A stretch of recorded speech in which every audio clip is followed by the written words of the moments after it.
previous owner left the summer screen inserts that were original to the house. And so I gotta find out which ones go to which windows, get them all cleaned up, get them painted to match the current color of the house.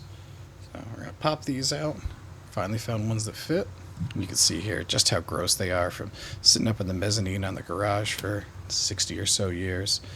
They replaced most of the windows at some point, but they kept 2 sets in the front to keep the aesthetic of the house, which we really appreciate because it looks super cute. While those are drying, I'm going to clean out these window sills, and I realized while cleaning that not only are the window inserts numbered, the window frames are numbered as well. You can see here, this is number 7. That would have saved me a ton of time checking every insert to every frame. This one had a little bit of a fitment issue, so we're going to go ahead and start by filing down this ridge here on the inside. Could be that the wood swelled a little bit. Could be that it's just 80 years of layers of paint. But I am wearing an N95 because somewhere under there almost certainly is some lead paint.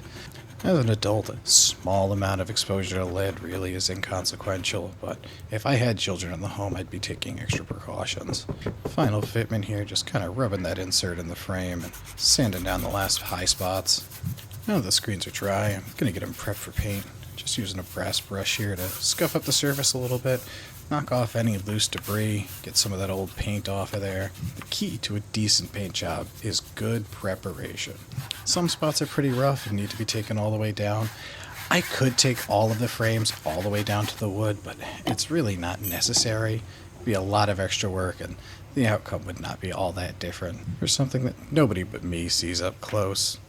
Just wiping them down with some mineral spirits here, get the last of that dust and debris off of there.